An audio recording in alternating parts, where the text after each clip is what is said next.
चलो देखो यहाँ पे अब हम लोग पढ़ेंगे CBSE board class 10 chapter 11 area related structure. Chapter 11 new book में होगा, पुराने बुक में चैप्टर नंबर 12 है, ठीक है, क्योंकि चैप्टर नंबर 8 कट चुका है, इसलिए यहाँ पे क्या आ गया, चैप्टर नंबर 11 हो गया ये एरिया रिलेटेड टू सर्कल्स। तो हम बात करेंगे introduction of area related to circles chapter का। इंट्रोडक्शन में हम लोग जानेंगे कि सर्कल आया कहां से। तो प्राचीन काल की बात है, जब क्या हुआ था, सबसे पहले पहिए का निर्माण हुआ था। तो पहिए का निर्माण में क्या हुआ था कि जब पहिए का निर्माण हो रहा था, वहां से पाई का भी उद्गम हुआ था। पाई क्या हुआ, पाई की वैल्यू 22/22/7 रखा क्यों गया, इसमें भी एक रहस्य है। ये किसका रहस्य है, जब हम लोग इन्वेंशन हुआ, किसका इन्वेंशन हुआ, पहिए का निर्माण हुआ। तो पहिए का जब निर्माण हुआ था, इन्वेंशन हुआ था, तो उस समय क्या हुआ था कि बहुत सारे पहिए बन रहे थे। तो कोई इस टाइप के पहिए बना दे रहा था, कोई इस टाइप का बना दे रहा था, कोई अंडाकार आकार का बना दे रहा था, गोल पहिया नहीं बन पा रहा था। एक बार क्या हुआ कि एक कंसेप्ट डेवलप किया गया कि अगर हमको किसी पहिए का निर्माण करना है तो हमको क्या करना, उसका रेडियस एक सेंटर पॉइंट से 7 यूनिट डिस्टेंस पे और एक हमको ऐसी सरकमफ्रेंस की तरफ खींचना है, तो ये क्या होगा, गोल होगा, जिसकी लेंथ कितनी होगी, 22। इसलिए जो पाई की वैल्यू आया वो क्या आया, 22/7। अगर हम लोग किसी भी सर्कल में उसका जो रेडियस है अगर 7 रखते हैं तो उसका पेरीमीटर कितना बनता है, 22 बनता है। और पेरीमीटर 22 बनता है तो वहीं से पाई की वैल्यू हम लोग क्या रखे थे, 22/7, और वो क्या हो जाएगा, एकदम सर्कुलर बनता था। क्या बनता था, सर्कुलर बनता था, ठीक है। तो सर्कुलर बनता था, अब सर्कुलर है। अब सर्कल के बारे में जान ही गए, उसी वहीं से क्या हुआ, इन्वेंशन हुआ पाई का। पाई की वैल्यू 22/7।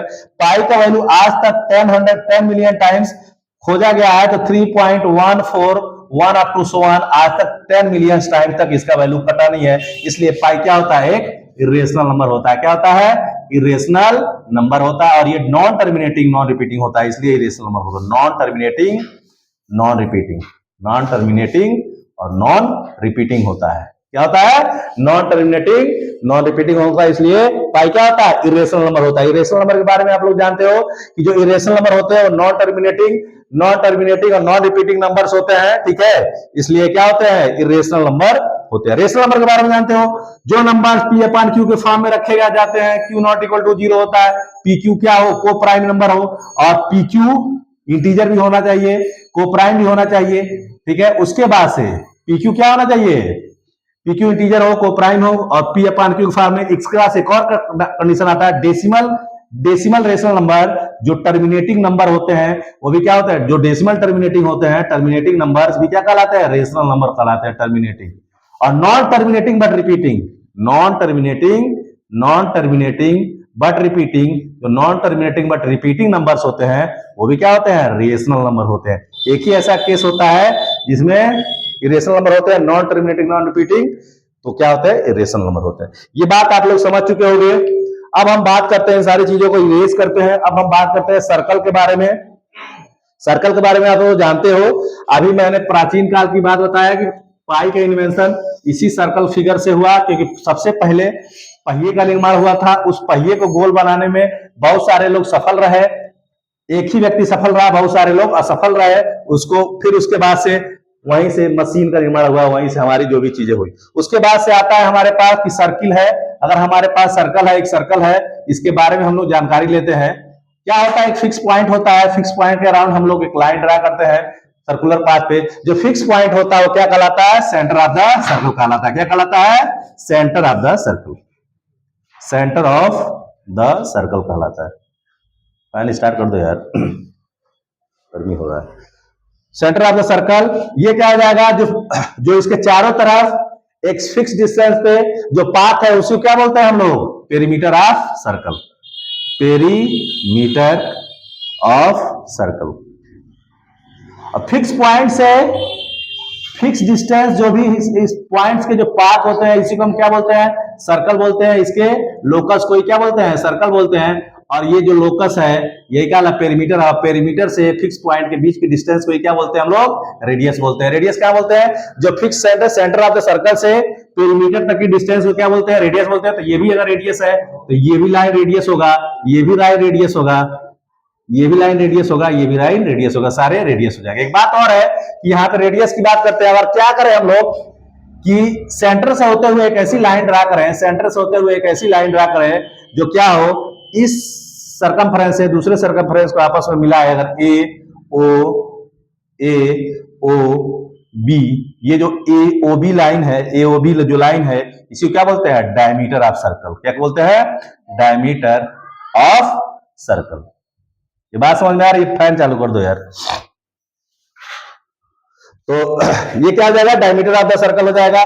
फिर देखो यहां से अगर डायमीटर की बात करें, उसके बाद से अगर हम क्या करें कि अगर कोई भी ऐसा हमारे पास कोई लाइन है जो क्या होता है, सेंटर से पास होकर नहीं जाती है। क्या नहीं जाती है, सेंटर से पास होके नहीं जाती है। ये सेंटर से पास होकर, मान लो ये सीडी लाइन है, इस सीडी लाइन में क्या बोलते हैं, chord of the circle, CHORD, chord of the circle होता है। क्या होता है, कॉर्ड ऑफ द सर्कल होता है। अब देखो यहाँ पे ये जो कॉर्ड से और ये सरकमफ्रेंस वाली जो ये लाइंस है जो बना रही है, ये जो एरिया है, इसी को क्या बोलते हैं, एरिया ऑफ सेगमेंट। क्या है, एरिया ऑफ सेगमेंट। क्या होता है, सेगमेंट होता है। क्या बनाता है, जो कॉर्ड बनाता है पेरीमीटर के साथ में, जो एरिया घेरता है, जो कॉर्ड गिरा हुआ एरिया क्या कहलाता है, सेगमेंट कहलाता है। क्या कहलाता है, सेगमेंट कहलाता है। अब बात करते हैं यहाँ पे हम लोग सेगमेंट की, तो सेगमेंट ये हो गया।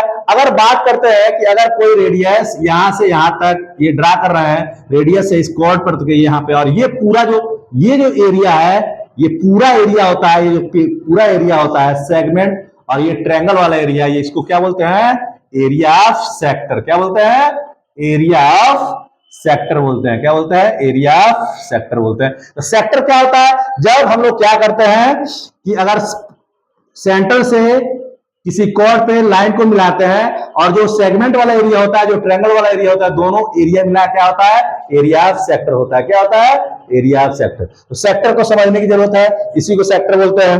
सेक्टर एक चीज और से बना सकते हैं, अगर हम लोग कोई ट्रायंगल, हम लोग सर्कल ले लें, आप नॉर्मली सेक्टर बना सकते हो, ठीक है। एक सर्कल ले लिया, इस सर्कल से हमने क्या किया, यहां से एक दो लाइन आपस में क्या किया, ज्वाइन कर दिया। अब यहां देखो दो चीजें बन रहा है, एक ये एरिया, यही इसी को बोलते हैं एरिया ऑफ माइनर सेक्टर। क्या बोलते हैं, area of minor sector, area of minor sector, minor sector. और यहां देखिए, मान लीजिए पॉइंट ए है, ये बी है, यहां से ए और बी से दो लाइन हम लोग ड्रा किया, एओ और ओए और ओबी, और जो ओए और ओबी और ये जो तुम्हारा पेरीमीटर है, इतना माइनर पेरीमीटर, ये माइनर आर्क है, जो आर्क ए बी है, आर्क ए बी है, आर्क ए बी, ये आर्क ए बी है, और ये जो सेक्टर है बी ए है। क्या है, और ये वाला जो आर्क है वो क्या कहलाता है, ये बी ए आर्क कहलाता है। क्या कहलाता है, बी ए आर्क कहलाता है। जो बी ए आर्क द्वारा जो हमारे पास ये वाला जो बूंदी बूंदी कर रहा हूं मैं, जो मैं पॉइंट से एरिया दिखा रहा हूं, ये क्या होता है, मेजर एरिया होता है, मेजर सेक्टर होता है। क्या होता है, मेजर सेक्टर होता है। और ये छोटा वाला जो आर्क ए बी है वो क्या कहलाता है, माइनर सेक्टर कहलाता है। तो ये एरिया जो बूंदी से दिखाई दे रहा है क्या है, मेजर सेक्टर। क्या है, मेजर सेक्टर, इसको समझने की जरूरत है। और ये एरिया क्या है, माइनर सेक्टर। क्या है, माइनर सेक्टर। एक बात और जानते हैं हम लोग, जो आर्क होता है, आर्क लेंथ होता है ए बी। मान लो कोई आर्क लेंथ है किसी भी सर्कल का, आर्क पूरा आर्क कितना होता है, 2 पाई आर होता है। पूरा आर्क 2 पाई आर से मिलकर बना होता है, क्योंकि सर्कमफ्रेंस ही 2 पाई आर से मिलकर बना होता है। तो अगर हम लोग पता चल जाए कि हमारे पास माइनर सेक्टर का एरिया कितना है, तो मेजर सेक्टर का एरिया निकालने के लिए ये 2 पाई आर माइनर आर्क, अगर आर्क लेंथ निकालना है, अगर हम बात करें आर्क लेंथ, आर्क लेंथ, ये बात बहुत इंपॉर्टेंट है। आर्क लेंथ यहां बात नहीं हो रही है, लेकिन आर्क लेंथ निकालने की बात करते हैं हम लोग। पूरा आर्क कितना होता है, अगर माइनर आर्क लेंथ निकालना हो तो हम लोग 2 pi are minus major arc length B A, तो हमारे पास क्या जाता है, ए बी आ जाएगा। क्या आ जाएगा, ए बी आ जाएगा। 2 पाई आर माइनस ये major arc length equal to क्या आ जाएगा, माइनर आर्क लेंथ। या हमारे पास ये हो गया आपका माइनर आर्क लेंथ। क्या आ जाएगा, माइनर आर्क लेंथ की ये डिफिनेशन है। और मेजर आर्क लेंथ क्या आ जाएगा, अगर यहां पर हम बात करें मेजर आर्क लेंथ, अगर मेजर आर्क लेंथ की बात करते हैं हम लोग, तो क्या निकाल लेंगे हम लोग, 2 pi are minus minor arc length equal to B A आ जाएगा। यही क्या कहलाता है, मेजर आर्क लेंथ कहलाता है। क्या कहलाता है, मेजर आर्क लेंथ। आ गई बात समझ में, इतनी बात सबको क्लियर हो गया। नेक्स्ट देखते हैं अब हम लोग, अब बात करते हैं एरिया ऑफ सेक्टर और एरिया ऑफ सेगमेंट पे बात करते हैं। ठीक है, क्या करते हैं, एरिया ऑफ सेक्टर और एरिया ऑफ सेगमेंट के फॉर्मूले पे बात करते हैं। इतनी बार अगर क्लियर हो चुकी है तो आगे बढ़ते हैं हम लोग। अब हम लोग बना रहे हैं, ये हमारे फिगर ऑलरेडी पहले से ही ड्रा है, एक बार और इरेज करके ड्रा कर लेंगे।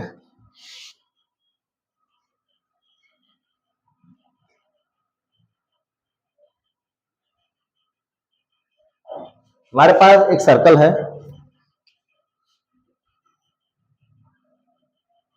एक सर्कल बना रहे हैं हम लोग, इसका एक सेंटर है, यहां से हम लोग एक लेंथ, दोस्त हम लोगों ने दो ए और बी क्या कर लिया, हम लोगों ने ओ ए और ओ बी क्या बनाया, क्या ओ ए और ओ बी, रेडियस है, क्या है, रेडियस। और इस रेडियस से गिरी हुई ये जो आकृति है या फिगर है, इसको क्या बोलते हैं, सेक्टर बोलते हैं।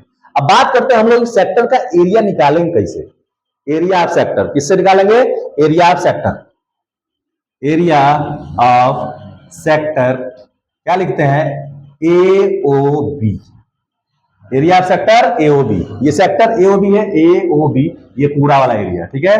और ये वाला जो एरिया होगा बी ओ ए, ये उल्टा जब चलेंगे तो ये वाला एरिया क्या हो गया, मेजर सेक्टर हो जाएगा, क्या हो जाएगा, मेजर सेक्टर। तो एरिया का फॉर्मूला क्या होता है हम लोग पास, अब देखो यहां पे पूरा एरिया, मान लो यहां से ये थीटा एंगल बना रहा है, कहां बना रहा है, थीटा एंगल, पूरे पे कितना एंगल बनता है, 360, कितना एरिया लेना हमको, 360 में से थीटा लेना है, क्या लेना है, थीटा लेना है 360, थीटा अपान 360 इंटू, अब देखो सर्कल का एरिया कितना होता है, पाई आर स्क्वायर, तो क्या हो जाएगा, पाई आर स्क्वायर, यही फॉर्मूला हो जाता है एरिया ऑफ माइनर सेक्टर का, क्या होता है, एरिया ऑफ माइनर सेक्टर, क्या फॉर्मूला जाता है, थीटा इसमें से 360 में से, तो theta by 360 into pi are square, इसमें कुछ नहीं याद करने वाला है, थीटा पान 360, क्योंकि हमको थीटा कितना लेना है, कितने एंगल का एरिया लेना है, थीटा का, और पूरा एंगल कितना होता है 360,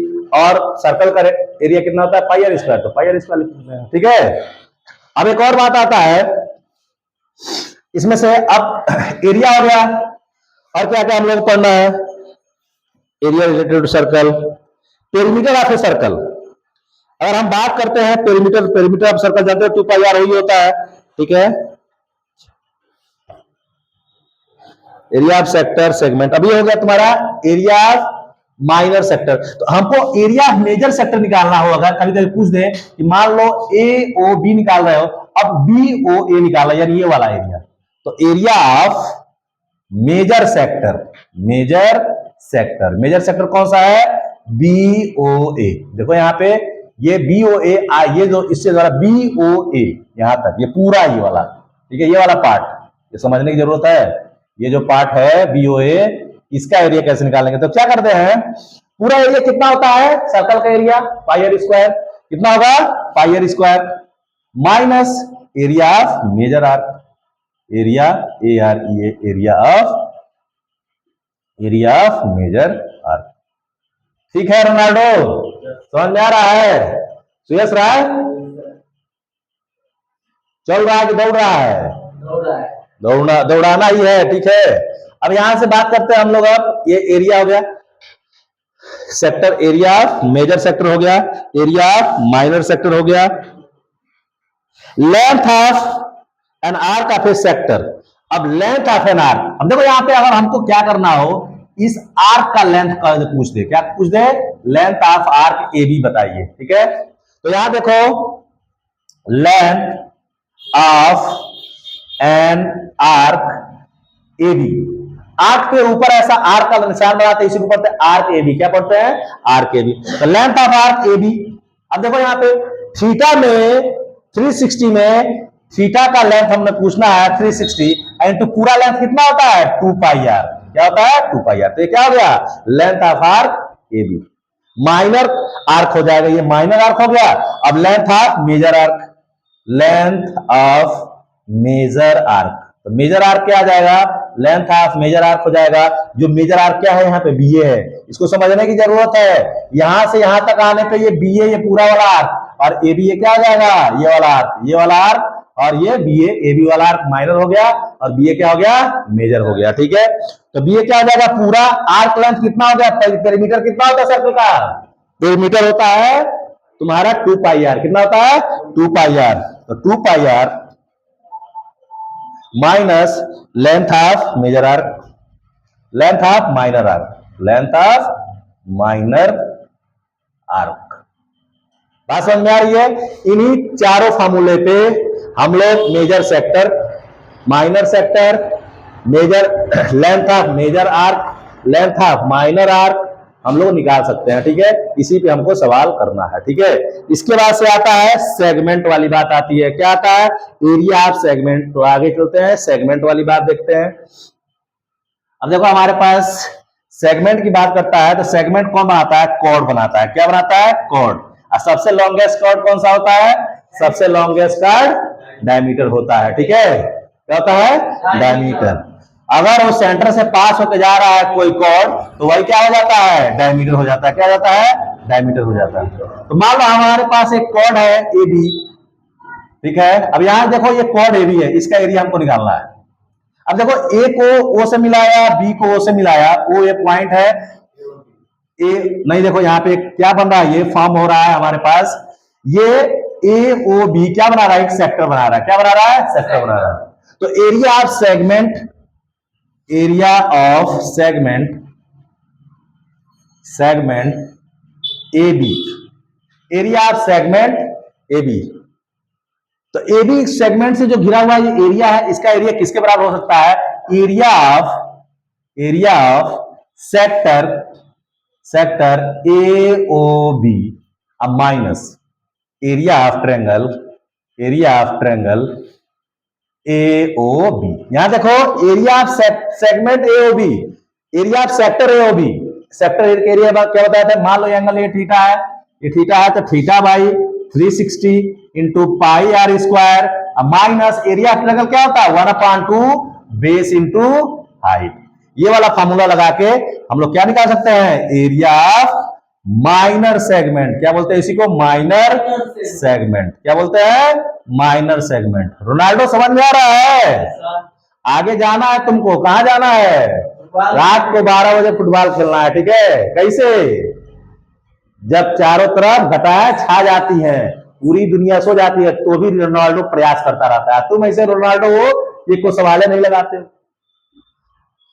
चलो नेक्स्ट देखो, area of major segment, area of major segment. अब यहां से हमारे पास आ जाएगा हमारे पास, हम लोग इसको सॉल्व करके ला सकते हैं।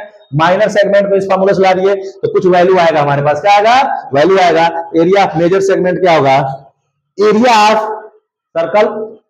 क्या निकालेंगे, area of circle. Area of circle का ऑब्वियसली सबको पता होता है कि क्या फॉर्मूला होता है एरिया ऑफ सर्कल का, minus area of minor segment. Minor segment देखो यहाँ पे ये पूरा सेक्टर है, ये तुम्हारा सर्कल है, इस पूरे सर्कल में से इतने एरिया घटा दिया जाए तो यही एरिया आ जाएगा ना, इसी को बोलते हैं एरिया ऑफ मेजर सेगमेंट। इससे ज्यादा और कुछ नहीं है इस चैप्टर में। अब इसके बाद से सवाल लगा सकते हो आप लोग, आगे एक सवाल देख सकते हैं आप लोग, फार्मूला बेस्ड सवाल है, एक सवाल है, करना है सबको, लिखो सभी लोग।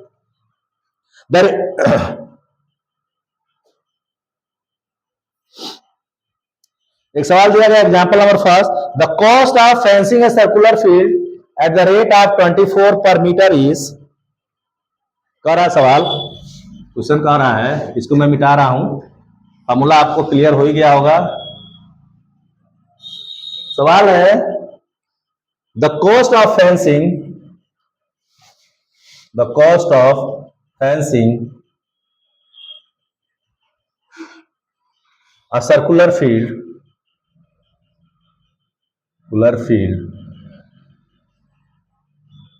at the rate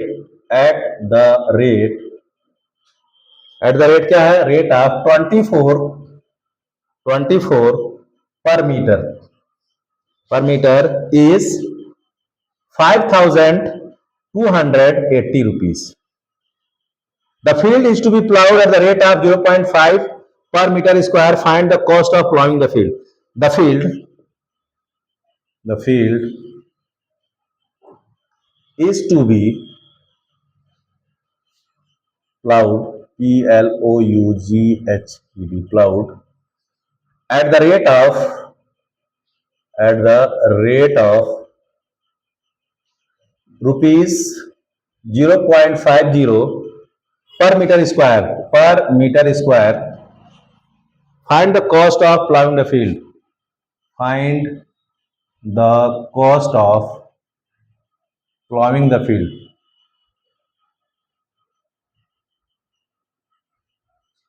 कॉस्ट निकालना है फील्ड का। देखो यहाँ पे एक सर्कुलर फेंसिंग किस रेट से लगाया जा रहा है, तो एरिया हमको निकालना है। देखो हमको क्या क्या पता है। तो कॉस्ट ऑफ फेंसिंग मतलब इसके चारों तरफ तार लगाने का खर्चा 24 रुपए पर मीटर के हिसाब से 5280 है। तो देखो यहाँ पे 1 मीटर के लिए 24 रुपया खर्चा होता है। हमारे पास पूरा अगर सर्कुलर फील्ड है तो perimeter of circular field, solution लिखते हैं, सॉल्यूशन क्या हो जाएगा, metre of circular field equal to 2 pi R होता है। देखो यहाँ पे 2 पाई आर। अब यहाँ रेडियस हमको पता नहीं है, ठीक है। तो यहाँ देखो प्लाइंग द फील्ड और to be find the cost of fencing the तार।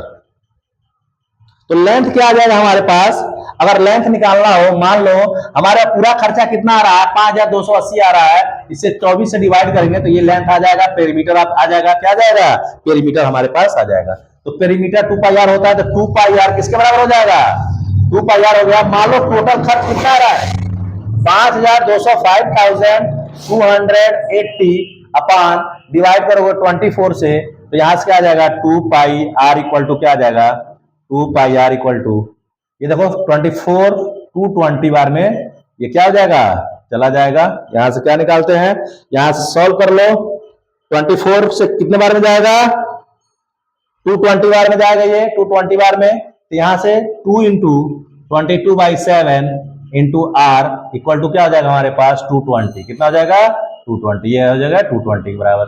यहां देखो यहां से आर इक्वल टू क्या आ जाएगा 220, यहां देखो मल्टीप्लाई है, डिवाइड हो जाएगा, यहाँ पे डिवाइड है मल्टीप्लाई हो जाएगा, 220 इंटू 7 अपान 22 इंटू 2, 22 1 जा 22, ये 2 5 जा 10, आर इक्वल टू क्या आ गया 35, क्या आ गया, आर इक्वल टू क्या आ गया हमारे पास, आर इक्वल टू 35 आ गया।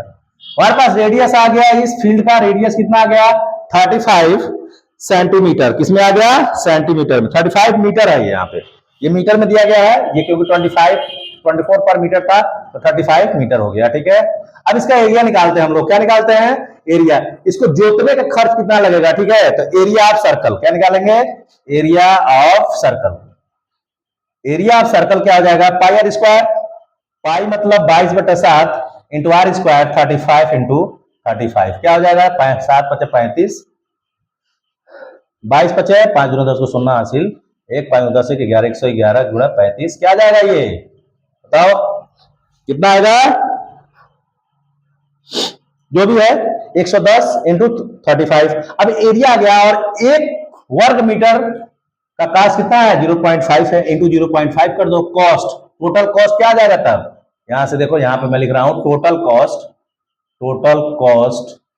Of ploughing, PLOUGHING, total cost of ploughing क्या आ जाएगा 110 इंटू 35 इंटू 0.5। देखो ये 10 से ये 0 क्या करेगा हट जाएगा, 5 गुना देगा, तो 11 इंटू 35 इंटू 5, तो क्या आ जाएगा अब यहां से मल्टीप्लाई करो क्या आ जाएगा 1925, कितना आ जाएगा 1925, मल्टीप्लाई करके देख लो भाई आप लोग, 11 इंटू 35, 11 × 5 = 55 हो गया, 55 गुणे 35 कर दो, 5 × 25 का 5 हासिल 2, 5 × 25 2 27, 3 × 15 का 5 हासिल 1, 3 × 15 1 16, तो कितना आ जाएगा 5 7 5 12 का 2 हासिल 1, 6 2 8 1 9 1925, क्या आ जाएगा 1925, ठीक है।